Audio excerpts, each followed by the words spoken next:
Hello and welcome to another video and today's challenge for myself. So we are out with the MP-E 65mm Canon lens. It's a macro lens that goes from 1x macro all the way up to 5x. It's a beast of a lens. And I'm challenging myself to get some nice images in macro at between 3 and 5mm, 3 and 5 times magnification. And I'm doing it without a tripod, a focus rail, or an external light source. So no flashes. So all camera settings and all manual focus, because this lens does not have an autofocus. So that's my challenge for today. So let's see how we get on.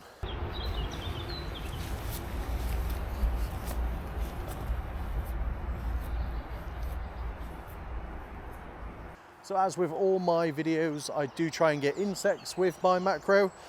I'm not too bothered about other types of macro photography, but my main subject is insects. So if I can get an insect today, I will, but maybe a bit hard with the weather. It's overcast and raining. We were promised dry weather until about 7 o'clock tonight, but it's already started and it's only 11 o'clock in the morning. So we're gonna look for some insects, but I'm not guaranteeing I'll find any.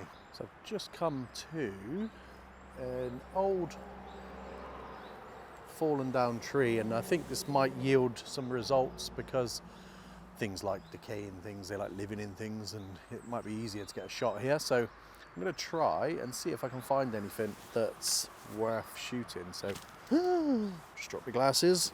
Yikes! Glasses on. These are 3x magnification glasses, so I can't see anything unless I get really close. Helps me get close to the actual the smaller insects and the smaller subjects that are on the branch. So I always carry these just for macro stuff, really. I do need reading glasses, but these are 3x more than what I need, but you never know. Oh, and I'm seeing our first subject. Right, so we have this woodlouse here. It's actually stopped moving for a second, so this is really good. So with using such a high magnification, everything's so shaky and the depth of field is so small, being able to get a nice in-focus shot will be a challenge with a moving insect, but this one is actually staying very still. Now I'm going to use my infamous pinch and lean techniques. If you haven't seen those videos, I'll pop them up at the end of this one. And I find it easier with live view to grab an image. So just to show you, look at that. How magnified that is. I don't know if that shows well on camera, but that's pretty cool. It's the plane of focus is so shallow. It's so shallow. It's absolutely ridiculous, but such a good lens.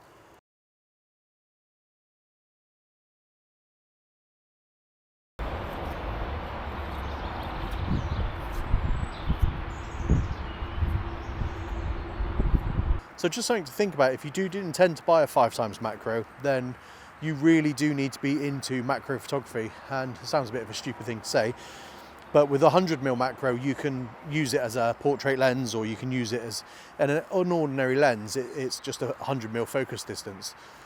With this, it is only macro, so you got to be a few millimeters or a few centimeters away from the end of the lens before it will focus on anything, and it won't focus anywhere beyond that.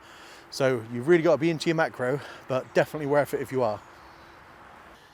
Okay, so just down here on this leaf, just here, you can see a tiny little fly. So I'm just going to pop you over here quickly. I'm just going to try and grab that before it flies away. So I have nothing to balance on except for my knee. It's quite a hard one. What I'm going to do, I'm just going to lay on the floor. Okay.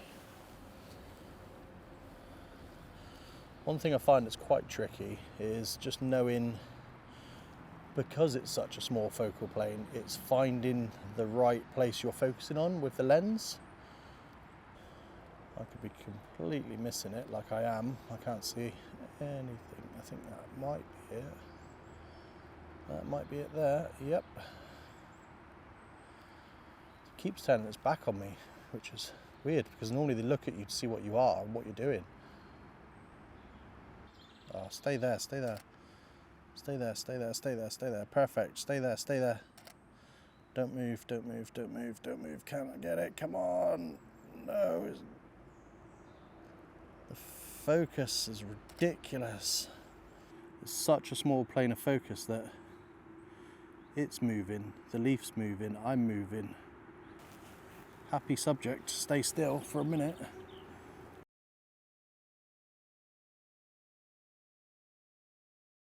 So unfortunately it flew away, and I'm not sure if I got the shot or not. I obviously will pop the image up on the screen.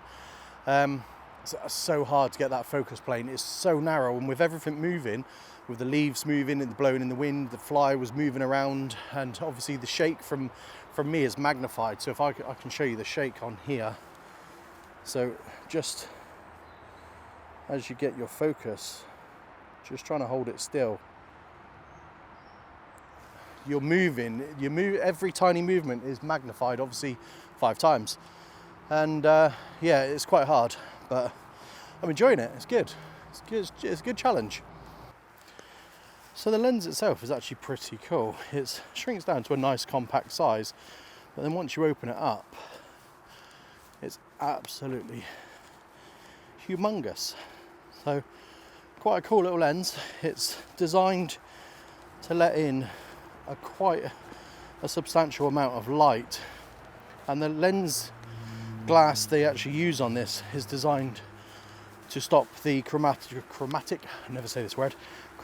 aberration that you get with such a shallow depth of field. So the quality of it and the build quality of it is second to none. I mean, it's Canon, so I'm a Canon lover. Don't hate me if you're a Nikon or Olympus or Sony shooter. I just can't help it, I love Canon. But yeah, it's a really good lens. See, like here, I'd come to this shot and I think, oh, this would be nice. If I had my 100mm macro on now, oops, I'd be able to shoot that. But no matter what focal length you put that on, it's never going to be focus. It's always going to be maximum focus of a few mils, getting up nice and close to stuff. Pretty cool lens, but does have limitations. Not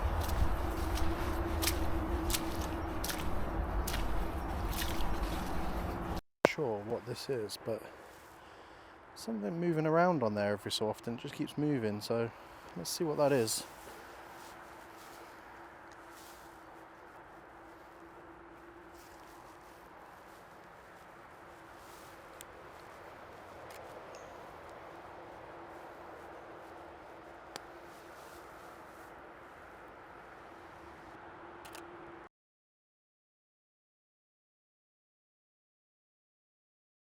Right, so I've quite enjoyed today. I'm definitely going to come back out and do this again, but I'm going to bring a flash with me, possibly a tripod, and see what else I can get images of. And I'll pop some images up at the end of this video as well of other things that I've taken whilst I've been walking around, all handheld with about 5 times zoom on 90% of them. So I'll pop them up at the end.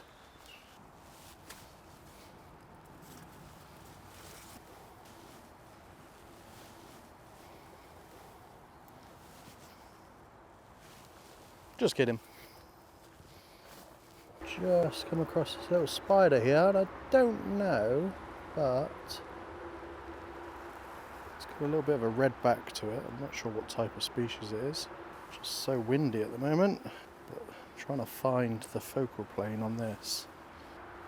Where are you? There you are.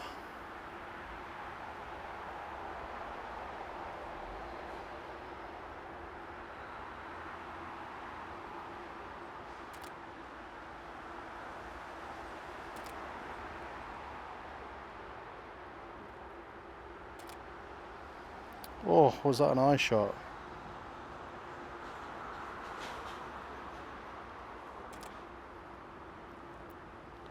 So hard to know what to get in focus. This spider is tiny.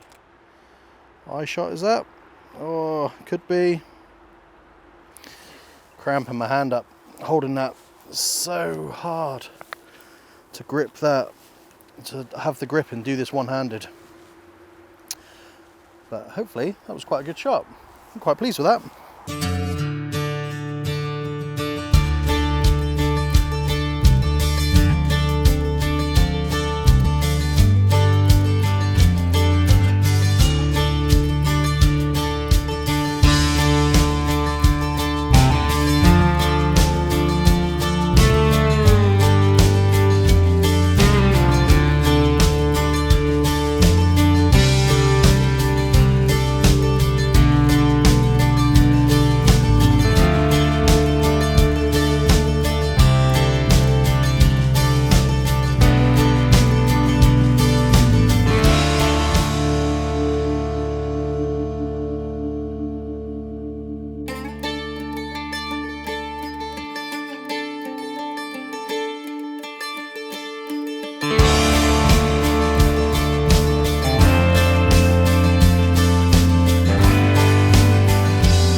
So how do you think I did hand holding the camera with the 5x lens on? Do you think the images come out okay? And what do you think? Let me know in the comments. I personally think it was extremely hard, a lot harder than I thought it might have been. The 1x is quite easy to hand hold and take photos. It's pretty easy, it's not that difficult. Once you start getting into 3, 4 and 5x range, it starts getting really hard. So the tiniest of movements is almost impossible. So the images that I got, I put up on the screen, so hopefully there are some good ones. Obviously I won't know until I get back, but I do feel like they're a little bit soft, so I don't know whether that's because of this lens at the maximum focusing distance, the 5x. It may be a little bit soft, so you might have to come back a little bit. I've got a 100 to 400 that if you get to the 400 of the range, the images all start to get a little bit soft. So it could be that, or I could have just misfocused. And let's face it, it was super hard to do. So yeah, let me know what you think in the comments. Thank you so much for watching, and I'll catch you on the next one.